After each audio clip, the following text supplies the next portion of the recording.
देखिए जी, पाकिस्तान के defence minister मैं अभी सुन रहा था, उन्होंने स्टेटमेंट दी है कि हमारी आर्मी ने बोला हम रिटेलिएट नहीं करेंगे, तो इसको इधर ही ख़त्म कर देते हैं। बट है कि भरोसा नहीं कर सकते, क्योंकि हमारा दुश्मन ऐसा है, ये बोलता कुछ है करता कुछ है। तो हमें रेडी रहना चाहिए, आपने हाँ तैयारी करनी चाहिए। कभी ये रिटेलिएट कर ले तो अपनी जो मॉक ड्रिल टूर का जो है रिहर्सल जो उन्होंने कैंसिल की, तो ये गलती है, 1-2 बार कर लेनी चाहिए थी, ताकि लोगों को 71 के बाद नहीं हुआ तो उनको थोड़ा पता चल जाता हमने क्या करना है। मैं एग्जांपल देता हूँ, मैं था जोधपुर में ऑफ ट्रिडियन के टाइम पर, 87 की बात है, तो वहाँ पर जब मोबिलाइजेशन होगी तो हर एक आदमी भागना चाहता है बॉर्डर की तरफ, तो सारे पोखरण में कंजेशन होगी, हर एक डिवीज़न उधर इकट्ठी होगी, तो वहाँ बड़ी मुश्किल से हमला, क्योंकि हर एक आदमी पहले पहुँचना चाहता था बॉर्डर पर जी। तो ऐसे हमारे लोग ही आप देखो पैनिकी हो जाते हैं। पेशेंस बहुत चाहिए, शांत स्वभाव चाहिए, पेशेंस चाहिए।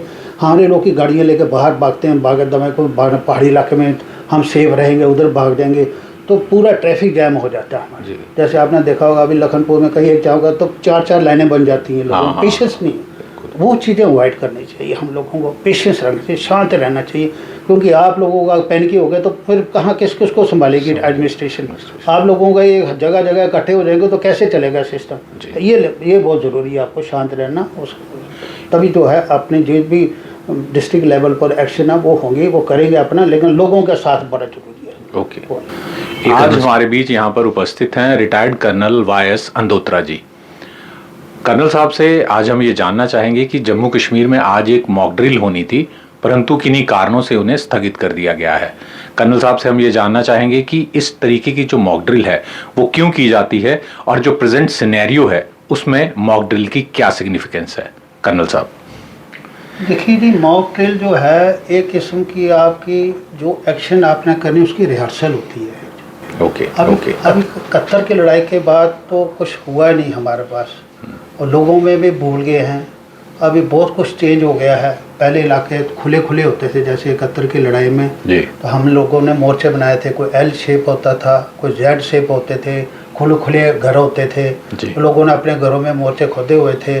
पर सायरन बजता था, क्या करना है, छोटा सायरन बजता था तो क्या होता था, तो ये सारी चलते, लेकिन उसके बाद तो लड़ाई हुई नहीं। अभी इतने 50 साल से ऊपर हो गए, लोग भी भूल गए हैं। अभी है कि इसमें क्या होता है कि सारा सिस्टम, मतलब इंडिविजुअल घर के लेवल पर, डिस्ट्रिक्ट के लेवल पर, स्टेट लेवल पर, नेशनल लेवल पर ये कोऑर्डिनेशन हो जाती है सारी एजेंसीज की, हमने क्या क्या काम करना।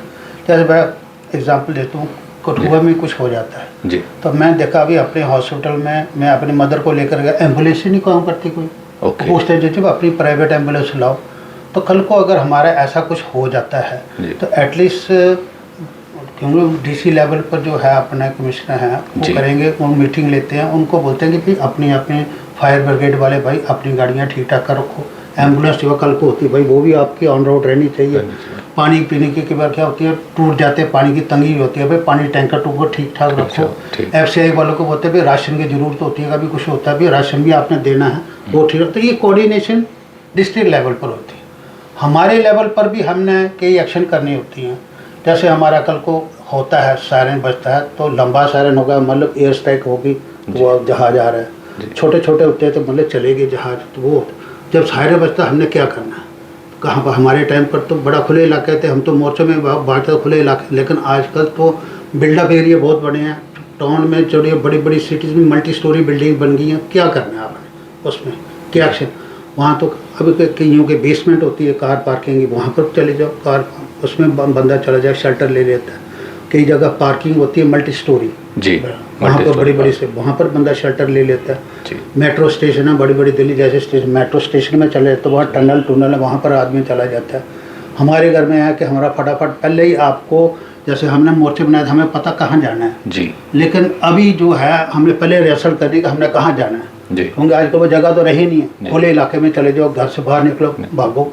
अगर आप बाई चांस नहीं आ सकते बिल्डिंग के अंदर, आपने कहाँ छिपना है, किस कोने में जाना, तब कल को कुछ हो तो आपको नुकसान नहीं हो। तो ये सारी रिहर्सल करनी पड़ती है। लगता है कि स्टॉकिंग करनी होती है। कई बार क्या होता है, जैसे मैं अभी अमेरिका में गया था, तो ये अभी पीछे जो बीमारी हुई थी, तो उसमें लोगों ने क्या होता, वो अपना कोरोना में जी, तो मैं अमेरिका में कोरोना में, तो उधर लोगों ने इतनी स्टॉकिंग कर ली थी कि उनके स्टोर में चीज़ें नहीं मिल रही थी हमें। मैं गया था अपने बड़े को चूल्हा आटा चावल ले आते, खत्म, बाद में मिल तो गया लेकिन लोगों ने बड़ी स्टॉकिंग की।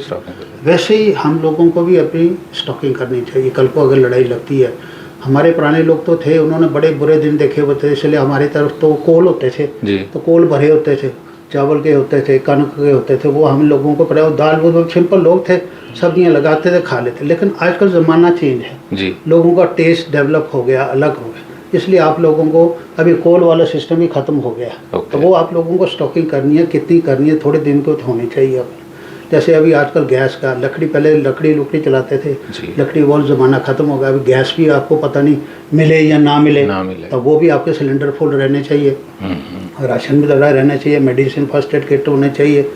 आगे बाकी ये वाईफाई आपके ये वो सारे ये सब बंद हो जाएंगे उस वक्त। आपके पास रेडियो होना चाहिए, खबरें सुनने के लिए जो होना चाहिए, फर्स्ट एड किट तो मैंने बोल दिया वो होना चाहिए। कल को कुछ होता है, स्नेक बाइट किट होती है, वो होता है। हमारे टाइम पर 71 में कई लोग तो दुश्मन की तो उनसे कम मरे, स्नेक बाइट से बड़े लोग मर गए, क्योंकि वो सारे मोर्चों में वो घुसते थे। हम लोग तो बच्चे खेलते थे, लेकिन वो स्नेक जो सांप थे वो घुसे हुए थे, उससे लोग बड़े मरे। तो ये सारा सामान जो है हमारे पास होना चाहिए। बाकी राशन का क्या है कि हमारे आजकल लोगों का बड़ा एडम है। हम तो महाराजा की फ़ौज के हैं, जैकरिफ के हैं, हम 7 जैकरिफ पे, तो जरावर की फ़ौज है। जरावर ने पूरा इलाका जेड़ के खरीदा, बट उन्होंने कहा कहता उनके पास इतना खुला राशन पानी होता था। घोड़े होते थे, डोगरे हमारे बड़े फिट फाट होते थे, पहाड़ियाँ चढ़ने वाले, तो वहाँ पर क्या है वो वाले वो बोरियाँ भरते थे अपने सत्तू की, तो वो सुत्ती वो गोल के वो ले लेते थे, और उसमें क्या एनर्जी भी होती थी, शरीर भी ठंडा रहता था, एनर्जी भी बड़ी होती थी, ताकतवर होता था। वो गोल गोल के उन्होंने डोगरों ने लगा लो, आप ले तिब्बत तक पहुंच गए, और सारा इलाका जो पी होगा सारा उन्होंने खरीद जीता। इसी के उसमें ये पड़ा जाता था, जो आटा पानी है वो लेकर थे, घोड़े कहाँ लेकर जाते थे, आज से 200 साल पहले की बात है। तो ये एडम जो है ना, छोटा मोटा ये और होना चाहिए आपके पास, आजकल के ज़माने के हिसाब से आपका रखना चाहिए, सारा स्टॉक रखना चाहिए। अब कर्नल साहब, एक्शन तो रात को ही कर दिया है हमारे देश ने POK पे, तो मॉक ड्रिल भी कैंसिल हो गई है, तो ये आपको क्या लगता है सीक्वेंस ऑफ इवेंट्स जो हैं वो किस तरफ इशारा करा रहे हैं, क्योंकि अनसर्टेनिटी बहुत है लोगों में इस समय?